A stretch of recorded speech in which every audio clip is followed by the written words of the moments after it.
Hey,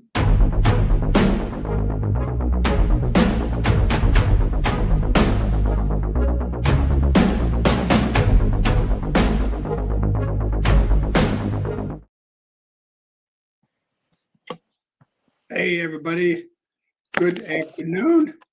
And here we are once again on a Monday after a busy weekend on Bro and JK's BRISnet play of the day. What's up, John? What's up, Fred?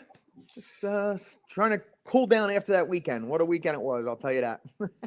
Well, it was a great weekend of racing. We talked about yesterday in our wrap-up show about the winners, how it shapes up. Obviously, the standings are going to be available to look at all over the place in the upcoming days to see where the standings start to shake out. Now, next weekend, it won't be as busy as this weekend. Next weekend, we have the Tampa Bay Derby, which is obviously a big Derby prep, and then only the San Felipe at Santa Anita. Those are the only two Saturday Derby preps that I'm aware of, John.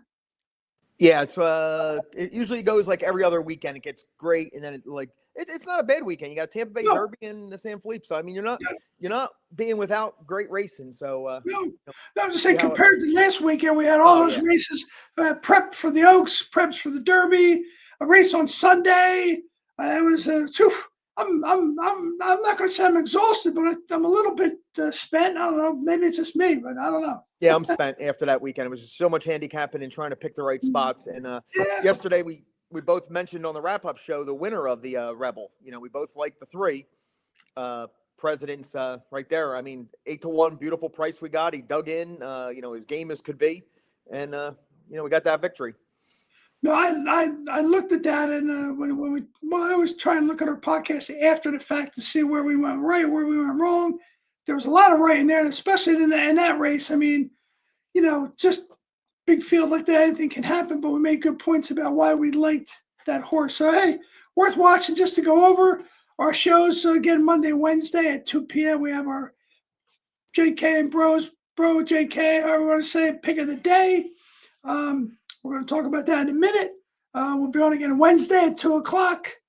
Friday, we have our 3 p.m. happy hour. On Saturday, we'll talk about most likely, I guess, the Tampa Bay. We'll look at that late pick 5 or late pick 6 there at Tampa Bay. I'm sure there's going to be a big field. All the big jockeys will be down there, so that'll be a good look. I'm sure we'll look at the San Felipe in terms of what kind of field they're putting together for that race. And then, of course, we'll have the wrap-up show again at 11 o'clock on Sunday. But let's get to today's action, John. One thing I want to comment. One thing about yesterday. Yes, sir. You always hear horse players moaning about, bad luck, how they, messed up or whatever. Well, horse players don't moan, do they, John? Really? They moan about everything, and I remember all the bad beats, all the mistakes, everything. But you seem to forget, when something good happens to you, and it did happen to me yesterday, miraculously. Oh, yes. Because everybody singled Explorer in that late pick 5 at Oaklawn. And everybody, their mother was alive. If litmus test won, then the pick 5 would have been, $100. But we needed the 3 to give us a chance at a will pay that would be, worthwhile. And they actually were better than I thought with that 3 winning. We were covered by, a bunch of horses in the last leg. And then when I went and looked at the 6, I'm like, I have no idea why this 6 is on this ticket. I went back and looked. He was a 1% equine edge. Yes. Nobody I heard even mention the horse's name. It almost, that was like the first cross off. I mean, you have to cross it off if you're looking at the race. Somehow I wrote down the wrong number, and the whole day I thought the 6 was the 7 horse. So I had the 6 on all my tickets without really readjusting it. And when that will pay came back, $12,600, I texted my partner, Wadey, and I'm like, the 6 horse is not supposed to be on our ticket. It is total mistake. And he goes, all right, let's go one time. Let's make up for this weekend of, thrills. Yes. And when he got the lead and kept going, and I know you were disappointed, Fred, because, you had a bunch of them covered with me. Yeah, sure. But that's okay. Hey, I like to hear my partner win. It's okay. It's good stuff. And you and Wadey, speaking of Wadey, he's probably excited about the Tampa Bay Derby, right? We'll get him on for sure, whether he comes on live on Saturday with us on the boots on the ground coverage, or Yes. at least for the happy hour to talk about the Florida Derby, or Tampa Derby. So I will line him up for this weekend. Absolutely, that'd be great. I mean, having somebody like him there live, boots on the ground, on Saturday for that race would be awesome, John. So, all right, let's, John. Why don't we dive in? I'll put the picks up here. These are our picks. JK's picks. He's got a couple. Why don't you talk about yours, and then I'll talk about my one. Just looking at the payoff for that early pick 5, 168,000. 100 what? 168,000. It must have been the whole pool. They must have hit the jackpot. Somebody got it. 68 grand. How about that? Holy crap! And speaking of that, my buddy Sammy from New Orleans just texted me, and a guy he knows from the fairgrounds put a $400 ticket in on Saturday or Sunday at Turfway, and took down the jackpot for $600,000 on a $400 ticket. Wow! So it can be done. We're getting closer, but that's what you call life-changing money, right there. That's what Gus said. Gus said, he goes, "That's a life-changing score." Yeah. Okay. Congratulations to him. That's awesome. Right. Yep. I like hearing other horse racers, horse handicappers winning. That's awesome. Good for him. Let's be next. That's why I root for other players, because they're not betting against me. They're sort of betting against me, but it's pari-mutuel pool. It's going into the pool, and if I'm not involved, why not let somebody we know, get the big money? I mean, that's the best thing. Anybody got live tickets, they send it to me, and if I'm not involved, I'm rooting, as much for them. So that's the fun about being a horse player and rooting these multi-race tickets. I couldn't agree with you more, and that's great to hear that it can happen. Yes. Well, let's talk about what's happening today, John. Go over your picks, and then, like I said, I'll cover mine. All right, we got a race coming up right now in 15 minutes. My horse, my first BRISnet pick of the day. I'm going to give you out 2 today. It starts in race 6, which is about 14 minutes away. 7,500 claimer, non-winners of 3 lifetime. This one here moving to Kentucky, number 3, going off in 14 minutes. He was 4-1 morning line, and let me look here. His live odds right now are 5-2. Okay, so he is maintaining a little bit of the value.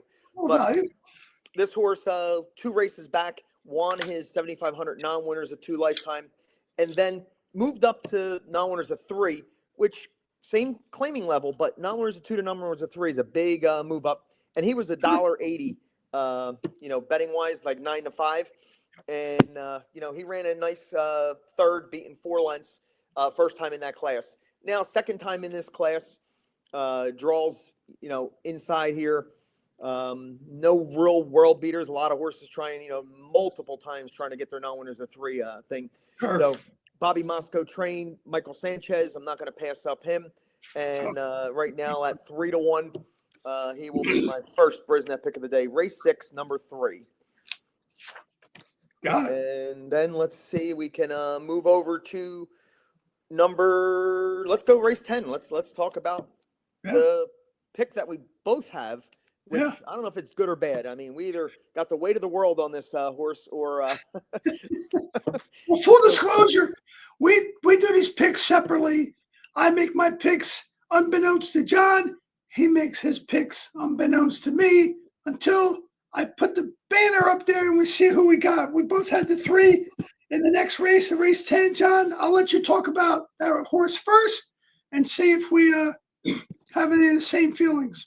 Well, obviously we do, but same reasons, I should say. Oh, yeah. This horse here, it's non-winners of 4 lifetime, been at the 7,500 level forever, trying to get that, elusive 4th win. He's 3 for 21, 7 seconds, good in the money. And last time at 7,500 non-winners of 4, he was 60 cents on a dollar and ran third by, 4 lengths, going 7 furlongs. Now he's cutting back to 6 furlongs, dropping in for 5. Non-winners of 1 for the year. A little different class. It looks like a drop, but it's not that non-winners of 4 lifetime. It's a salty non-winners of 1 for the year, which is only 2 months old. So this is a hard knocking bunch of 5,000 claimers that have multiple wins, like more than the For sure. 3 wins on the 3. But I think in this spot, turning back, I love that move, and he is 9-2 in the morning line.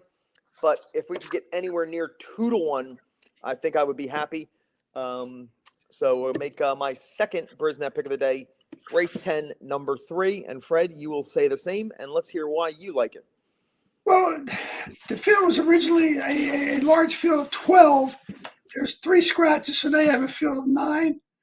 That didn't steer me towards the 3. I mean, I like Anthony Salgado as a jockey. I think along with Michael Sanchez and perhaps Yesbit, there a couple of really good jockeys there. Interestingly, this horse is also number 1 prime power, and we know how well that lands in terms of the kind of I gotta come on here from this is Alex, not a speed horse. Alex commented, Alex Viola, our friend from Saratoga. No, this could be my number 1 of the 3 I need before the Belmont. One of 3 horses. This is not a closer. He's maybe a stalker. Yes. He's number 1 prime power. Knows the horse well. He's in good form. When you're talking about hard knocking, John, as you said, hard knocking claimers, you want them to be in somewhat good form. And I think the drop, even though, like you said, it's not a huge drop, it's still somewhat of a drop. And I think this is the only horse in this race, especially with the scratches, the 3 scratches, that has anywhere near the Beyer par 56. I mean, he's had it close the last 2 times at again, even though not a huge higher level, but a higher level. So I think this horse, like you said, too, if he's 2-1, I'll take him. What is interesting in this race that happened a little bit later after the scratches, I don't think it was it was a different, I just think he was available. Maybe the other jockey didn't show up. But on the number 11 horse, Bad Temper, the original jockey was listed as Jeriel Catala. And now you got Ruben Silvera on a horse that the morning line is 8-1. Closed pretty well. And Alex, listen up. Closed. I'm using the word closed pretty well in a race that at this level that he raced in last time was a little bit shorter. So perhaps another half a furlong. Perhaps Ruben Silvera gives that horse a chance. That's the 11 horse. But my pick's still solidly on the 3, John. Also, you talked about Equine Edge, which as you are becoming more versed and familiar with BRISnet. Of course, I love BRISnet, BRISnet.com, one of our sponsors. Certainly got to keep them in mind because they are the handicapper's edge. The number 1 prime power is the number 3 horse, but Equine Edge, when the scratches came up, and I've learned to do this to check that Equine Edge, John, after the scratches, because that horse went from 16%, meaning the 3 horse, to 26%. Yep, they adjust on the fly. That's why I love them. They're live in real time, so that's a big difference. That's a big jump. Still, the number 1 prime power got even better, though, as far as BRISnet goes, with the scratches of those 3 horses. So I agree with you, John. I think the 3, we can like the 3 for a lot of reasons. So let's get this horse home. The 2 horses from Parks that you have going off in a few minutes. What's the update on your horse, John, in that first leg, the first race? First race, let me see the updated odds here. I just got logged out of Naira. First race, we have 3-1, holding nice at 3-1. Oh, so nice. I did start a new pick 5 later, late 5, and Okay. I did use Really? Oh wow! I did use 5 Shocking. horses. So, yeah, shocking. Got to take some of my winnings that I left in the account. As soon as it was in my account yesterday, I withdrew almost all of it. I mean, I got to get it in my bank before the monopoly money takes over. So we were holding at 3-1 right now. I did use 2, 3, 4, 7, and 12 in the pick 5 to get through this leg. So Okay. all right. Okay. And one more pick later today. If any of these parks do anything, playing a later pick 5 at Turf Paradise, and I'm going to single in the last leg if I could get there to my single of the day there. It's Turf Paradise race number 8. a lowly 4-claimer at Turf Paradise. I mean, you're really asking for trouble there. So I'm on the number 5 horse. He's 4-1 morning line. Shackelford Strong, Turf Paradise, race 8, number 5. And he was running, in 8-claimers and even tried a 16K starter allowance.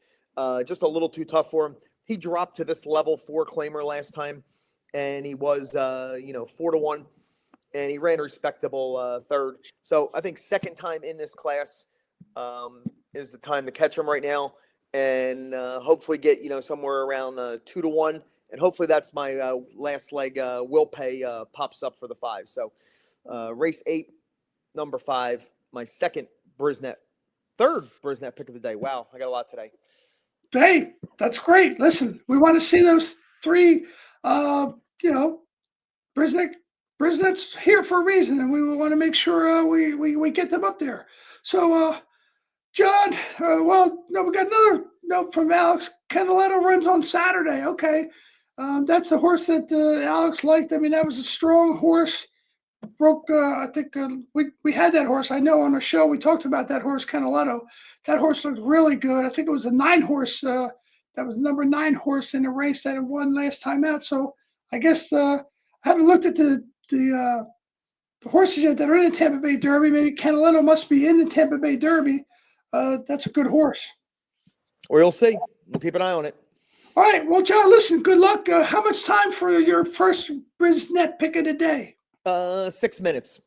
Okay. And one last odds check, 3-1 before we leave. So there's really no clear-cut favorite. So hopefully get this, 3-1 home. Well, I hope so too, and I hope that all our viewers have good luck today. We wish them good luck. I want to thank our sponsors again, Case's Pork Roll, and also thank the Vape Shop, as well as our big sponsor, BRISnet.com, the Handicapper's Edge. They have a wealth of information. It's certainly worth your while to check into BRISnet.com and see what they have to offer. They have a lot to offer, some information that you're not going to get from other handicapping sources for sure. So check it out, BRISnet.com. And as we always say, John, bet smart, cheer hard. Fast horses can equal serious fun, and let them run. That's all we got to say. Let them run. Good luck, John. Good luck in your next 5. Thanks for coming on. We'll see you on Friday. Wednesday. Wednesday at 2. Wednesday at 2 again. Hopefully talking about some winners. All right, John. Right. Good luck. Have a good day. Bye-bye.